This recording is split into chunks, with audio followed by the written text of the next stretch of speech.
Imagine a scene, a modern corporate networking event, buzzing with a frantic, anxious energy. Everyone is performing, laughing too loudly, desperately trading business cards and chasing a fleeting moment of validation. But in a corner, one man stands apart. He isn't playing their game. He is simply observing, utterly self-possessed and calm. He needs nothing from them, because he is already whole, operating on a completely different frequency. Now here's the gut punch. That man in his quiet independence is the most dangerous person in the room. But how is that possible? Why does someone who is genuinely self-assured, who has found peace within his own mind, represent such a threat? His quiet strength terrifies a system that is fundamentally built on your insecurity and your endless need for approval. That is the mystery we are going to solve today. So, stick with me, because I promise that what we are about to uncover will fundamentally shatter the way you look at solitude, social pressure, and your own power. By the end of this video, the idea of being alone will no longer seem like a weakness. You will see it as the ultimate source of your strength and the final key to your liberation. The great social lie society has sold you a very convenient, very profitable lie. It's whispered in every advertisement, every movie plot, and every well-meaning piece of advice from family. The lie is this: you are fundamentally incomplete on your own. You are a puzzle piece, desperately searching for another piece to make you whole. This idea is the very engine of our modern world, designed to keep you searching, buying, and conforming. Think about it for a second. The entire economic and social structure is built on your perceived neediness. Social media platforms thrive on your craving for validation. Dating apps capitalize on your fear of being alone. And the corporate ladder is designed for those who seek status to feel worthy. The system requires you to feel a constant, gnawing sense of lack. It needs you to believe that happiness is something out there, a partner, a promotion, a bigger network. So, what happens when a man rejects this premise entirely? What about the man who can sit in a room by himself, perfectly content, without reaching for his phone? He is immediately viewed with suspicion. Society doesn't know what to do with him, so it labels him. He's an outcast. He's strange. Maybe he's just a lonely failure. He disrupts the narrative simply by existing in a state of quiet self-possession. But here's the uncomfortable truth they don't want you to grasp. Society doesn't actually fear a man who can't find a partner, or who struggles to network. No, it fears the man who doesn't need to. The man in a high-pressure sales office in New York who isn't desperate for his boss's approval isn't seen as self-assured. He's seen as a rogue element. He's not playing the game by the established rules of seeking external validation. This pressure takes different forms across the globe. For a man in India, the expectation to marry and fulfill a specific social role isn't just a suggestion. It's a deeply embedded cultural script. Choosing a path of solitude or self-exploration over this script isn't just a personal choice.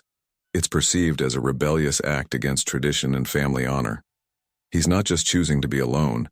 He's rejecting a pre-written definition of a successful life.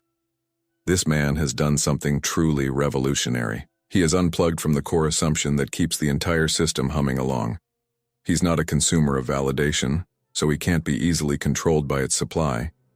He isn't driven by the fear of being excluded because he has already made peace with his own company.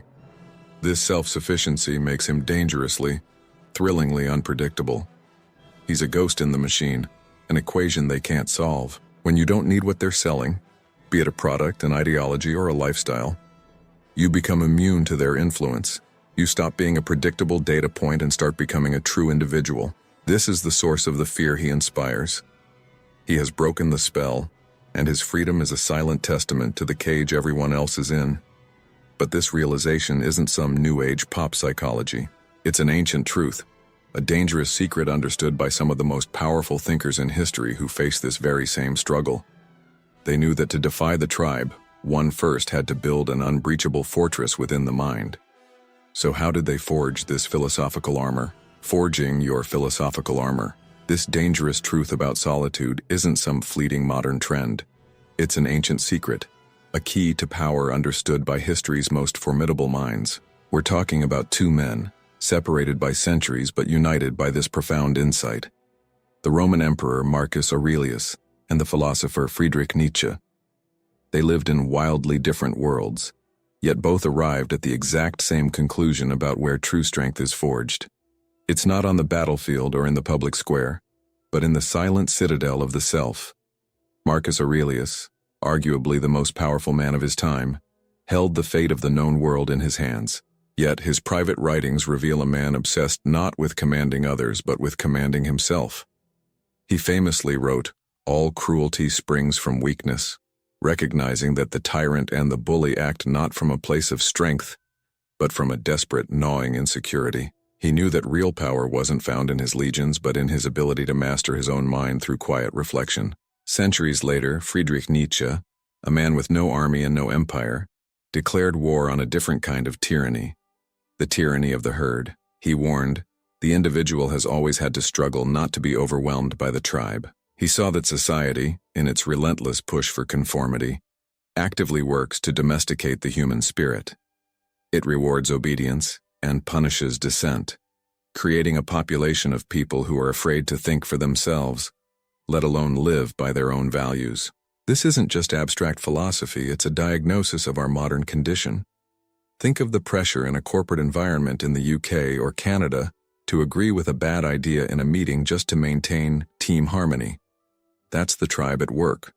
Or consider the young man in the US who secretly wants to be an artist, but pursues a safe career in finance to meet societal expectations. That's the fear of being overwhelmed by the tribe's judgment. Both Aurelius and Nietzsche understood that the only antidote to this pressure is a deliberately cultivated inner world. They discovered that the person who can truly be alone with their thoughts is the only person who can have original thoughts at all. Everyone else is just recycling the opinions and beliefs fed to them by the culture. In a world that demands you fit in, developing the capacity for independent thought through solitude is the ultimate act of rebellion. Imagine it like this. Your mind is a forge. For most people, the fire is weak and the tools are borrowed from others. They can only produce what they've been told to produce. But the man who embraces solitude, like Aurelius, tends to his own fire. He learns to use his own tools. Reflection, self-questioning, brutal honesty. He's not just fixing things. He's crafting a whole new kind of weapon, a resilient, sovereign self. He transforms solitude from an absence of people into a presence of mind. It becomes his training ground, the place where he separates the signal from the noise, his own desires from inherited expectations. This is where he builds his philosophical armor, piece by piece, not from steel or iron, but from disciplined thought and unwavering self-awareness. An armor that makes him impervious to the cheap arrows of public opinion. Aurelius and Nietzsche laid out the why and the what. They showed us that solitude is the forge and self-mastery is the armor, but this begs a deeper, more practical question. What is the actual psychological process at play here? What happens inside the mind of this so-called loner that makes him so immune to the manipulations of the outside world? The psychology of the self-sufficient man. So what's really going on inside the mind of this man society finds so unnerving? It's not a mystery. It's a profound psychological transformation. He has fundamentally rewired his internal operating system, moving from a state of external dependency to one of radical self-reliance. This shift happens across three crucial frontiers of the mind, and understanding them is the key to unlocking this power for yourself. It begins by severing the puppet strings of approval. Most people, whether they admit it or not, are addicted to approval. They are dopamine puppets dancing to a tune played by others, a like on Instagram, a compliment from a boss being included in a social circle. These are the intermittent rewards that dictate their emotional state. They have effectively outsourced their self-esteem, placing the remote control for their happiness directly into the hands of the tribe. Their sense of worth rises and falls with the tide of public opinion. The self-sufficient man has deliberately broken this addiction. He's not a hermit who scorns all praise. He simply doesn't need it to feel whole. He has systematically cultivated an internal locus of validation. His self-respect isn't built on the shifting sands of social feedback, but on the bedrock of his own character, on promises he keeps to himself, on challenges he overcomes in private. His fulfillment comes from the quiet, unshakable knowledge that he is living in alignment with his own values. Next, He has made peace with discomfort. We live in an age of engineered distraction, where silence is treated like a void that must be filled. The moment boredom or an uncomfortable thought arises, most people instinctively reach for their phone, a screen, any escape hatch from the silence of their own consciousness. It's a desperate, continuous flight from the self. This man, however, has learned to stay put. He's learned to simply sit with his own thoughts. He has voluntarily walked into the scary room of his own mind and turned on the lights. He sat with his demons, stared down his insecurities, and interrogated his deepest fears without flinching. By repeatedly facing this internal discomfort, he has neutralized its power over him. The silence is no longer a void to be feared, but a space for clarity and strength. He has emerged from these private battles stronger, calmer, and more deeply acquainted with who he truly is. This leads to the third and most critical psychological trait. He cannot be easily manipulated. This isn't a boast. It's a simple statement of cause and effect. When you no longer crave external acceptance, the threat of social rejection loses its fangs. When you're not afraid of your own inner world, you can't be hurted by fear-mongering or distracted by trivialities. The conventional levers of social control just don't work on him anymore. You can't buy his compliance with popularity, because he doesn't measure his worth that way. You can't silence him with the threat of being outcast, because he's already comfortable in his own skin. It's like trying to threaten a deep-sea diver with a bucket of water. His entire psychological framework operates on a different plane, one governed by internal principles, not external pressures. He is, in the truest sense of the word, free. This journey transforms a man from a reactive creature, swayed by the winds of social trends, into a proactive creator of his own experience. His actions are born from intention, not from a needy desire to impress or belong. This is the quiet power that others sense and are unsettled by. It's the calm of a man who is the master of his own inner kingdom. If this idea of true psychological freedom is hitting home, if you feel that pull to operate on your own terms, then go ahead and hit that subscribe button. This channel is your guide, your arsenal for this very journey. Subscribing means you'll never miss the tools and insights we uncover to help you build that inner fortress and fundamentally transform your life. Now let's get back to it. But this state of mind isn't a gift. It doesn't happen by accident. It has to be built brick by brick, through deliberate practice and discipline. The ancients understood this better than anyone, and one school of philosophy in particular provided the ultimate blueprint for forging this psychological armor. So, how exactly does one begin this construction in the chaos of daily life? The Stoics forge strength through solitude. The Stoics, and Marcus Aurelius in particular, didn't just talk about inner strength. They engineered it. They gave us a practical, repeatable blueprint for building that internal fortress we've been discussing. This isn't about chanting affirmations or wishful thinking.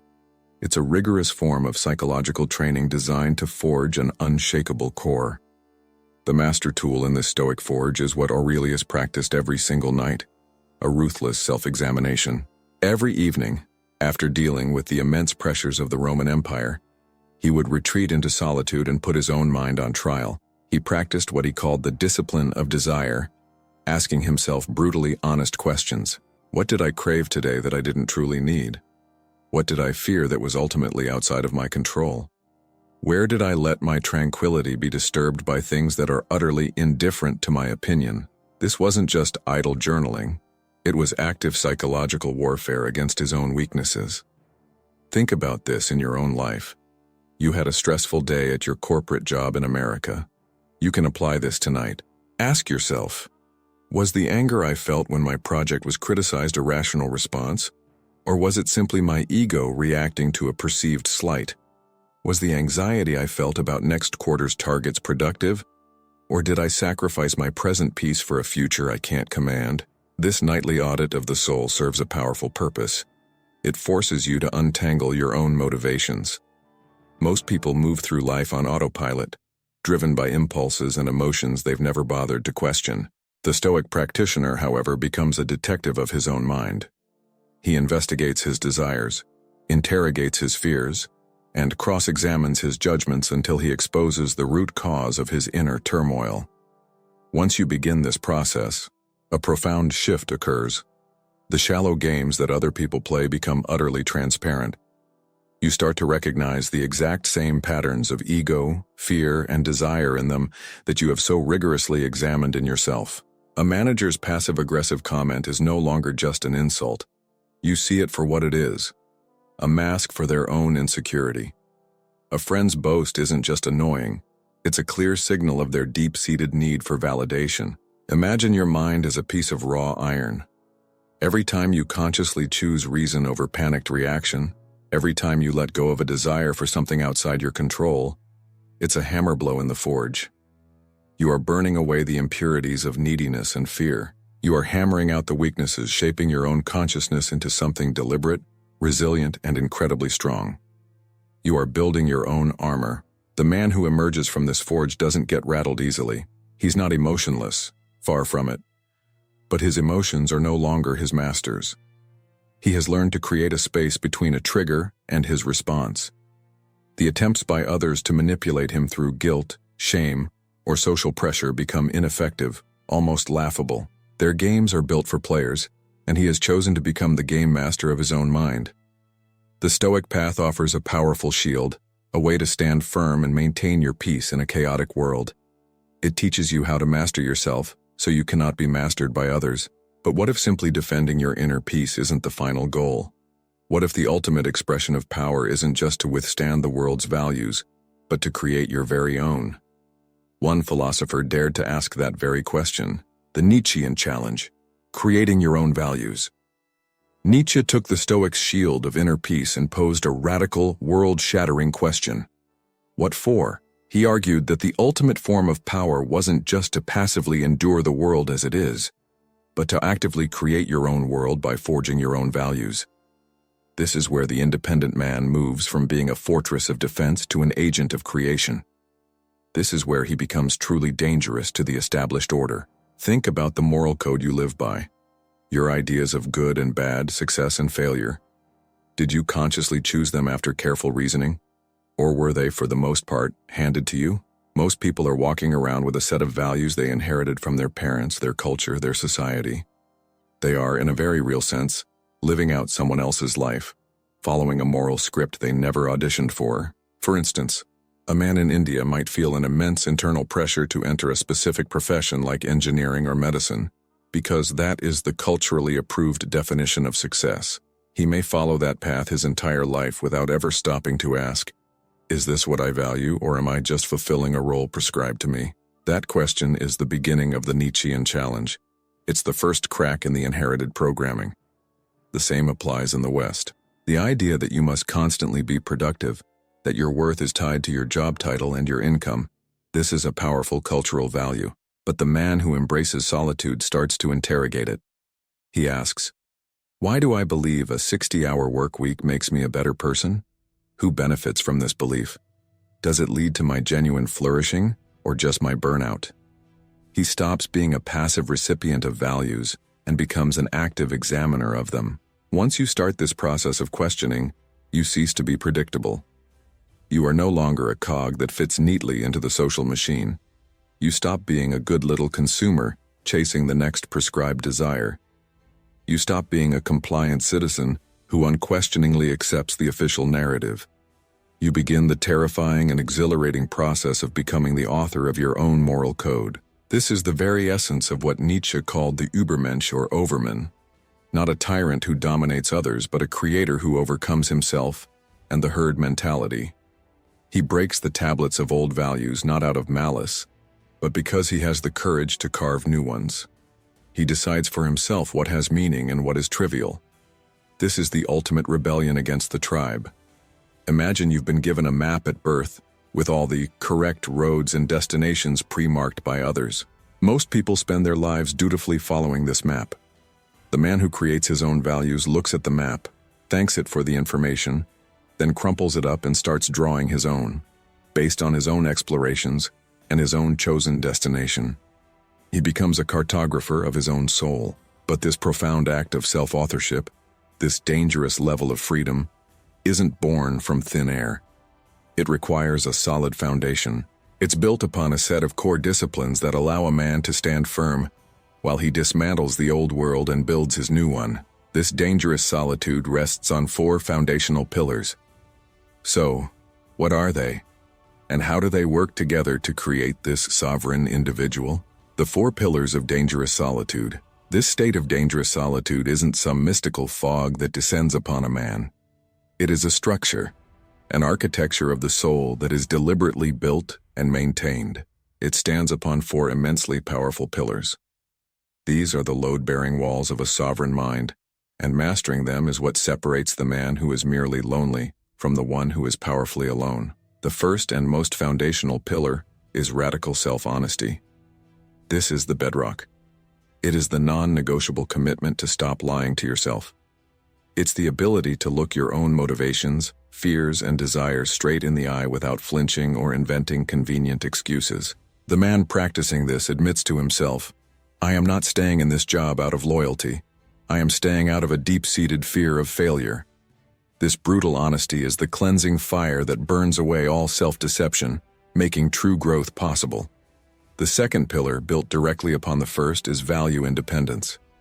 This is where you take the insights from your self-honesty and use them to consciously build your own moral code, as Nietzsche urged. It's the refusal to simply accept the pre-packaged values of society.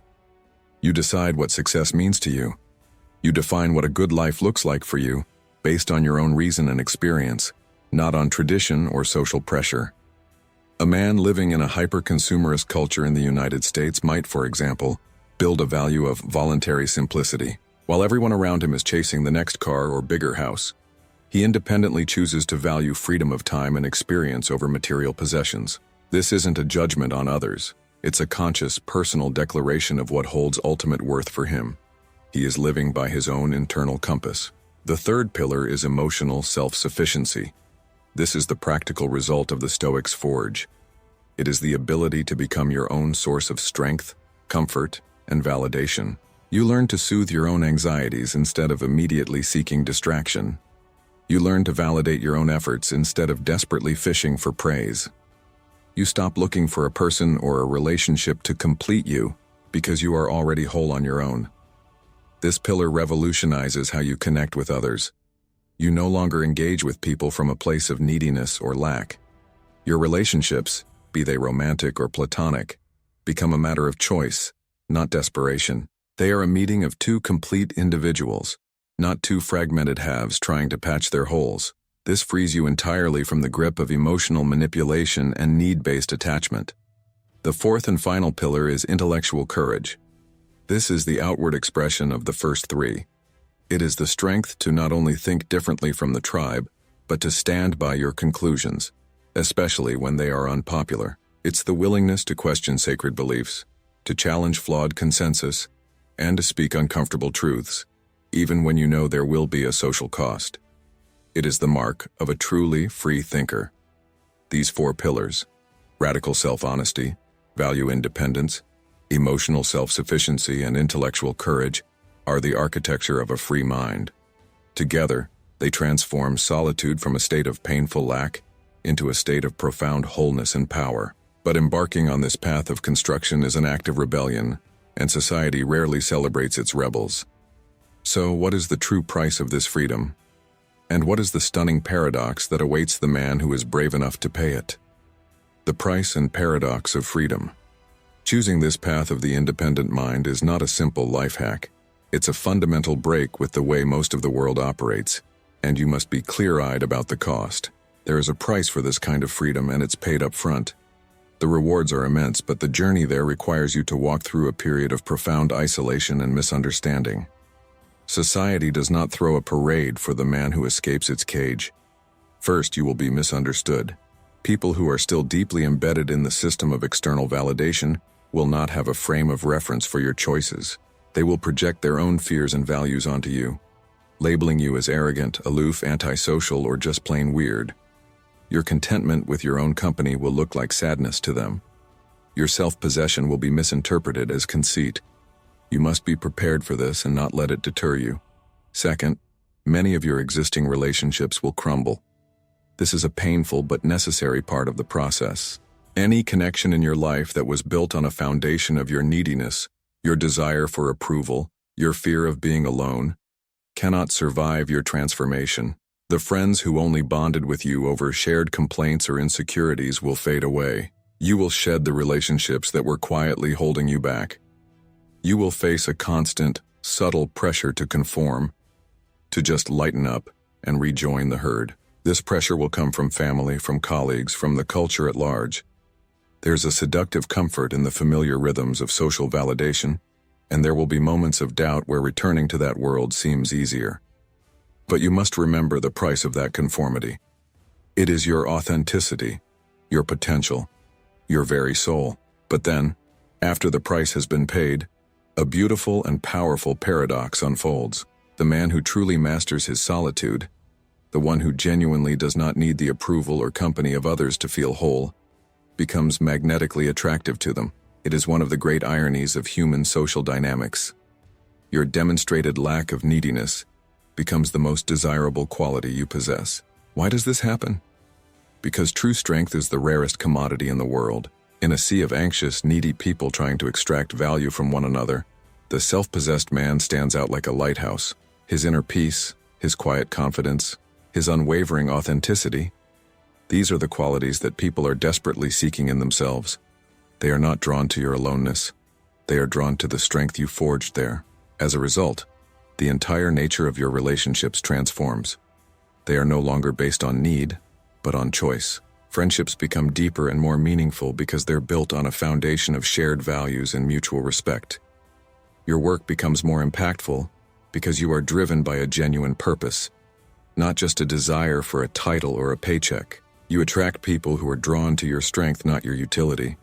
You stop seeking validation and instead start living a life of quiet, authentic purpose. This energy is undeniable.